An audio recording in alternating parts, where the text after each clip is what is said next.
Allez, tout de suite, les audiences d'hier soir avec vous, Romain. C'est plus sage, c'est Mimimati. Joséphine Ange Gardien, plus ange que 50 nuances degrés. Oui, pas de sadomasochisme dans Joséphine Ange Gardien. TF1 qui s'envole une nouvelle fois hier soir sur la soirée. 6 312 000 téléspectateurs et 24,6% du public. C'est 300 000 téléspectateurs de plus que pour la semaine dernière. La deuxième place, Jean-Marc, elle est pour France 2 hier avec le lancement de la saison 4 de Rizzoli and Isles.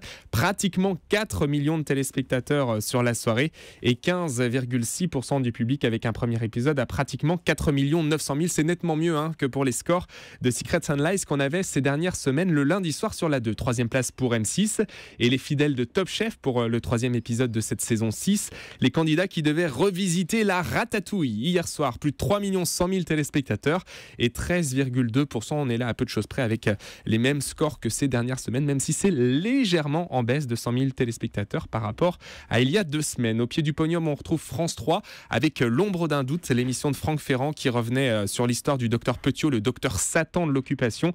Eh bien, c'est un petit peu l'hémorragie. Côté audience pour la 3 hier, c'est dur comme score.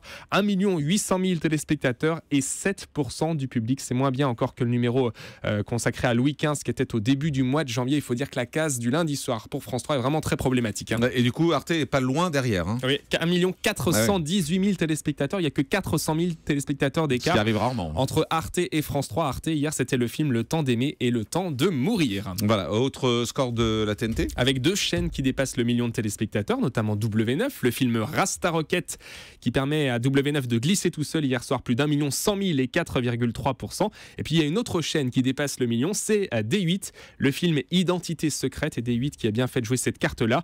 Plus d'1 100 000 là encore et 4,5%. Les autres chaînes sont sous les 500 000 téléspectateurs. Et que dire des audiences de deuxième partie de soirée? Eh bien beaucoup de choses, notamment New York Unité Spéciale à plus de 2 500 000 personnes et 20,1% du public. Pratiquement 1 500 000 personnes sont restées très tard pour cuisiner avec les grands chefs de Top Chef et 14,8% du public. En revanche, Jean-Marc, on voit que les téléspectateurs n'ont pas, mais alors pas du tout envie de regarder de la politique en ce moment, notamment Mots Croisés, le magazine politique d'hier. Esprit du 11 janvier, es-tu là? C'était la thématique. 685 000 personnes seulement pour une deuxième partie de soirée de France 2 et 6,5% du public. C'est l'un des moins bons scores pour le magazine. Voilà, et du côté des Access Prime Time, alors on vous l'a dit, ça bouge, puisque M6 tentait une nouvelle émission hier. Le score est pas terrible, 1,2 million, c'est ça? 1 288 000 pour cette nouvelle émission. Tous les couples sont permis. La question était de savoir si M6 s'était pris une veste ou pas en remplaçant cette émission à la place de Christina Cordula. Eh bien, c'est nettement moins bien que ce que faisait Christina Cordula à cette heure-là. Et pour preuve, le numéro juste avant de Christina Cordula fait mieux que cette émission. 1 511 000 pour Christina Cordula et 11,3% pour les reines du shopping qui font donc mieux que ce nouveau programme. Tous les couples sont permis. Et du coup, Cyril Hanouna se retrouve devant avec un peu plus d'1,4 million. Il en profite, 1 400 000 effectivement pour Touche pas à mon poste.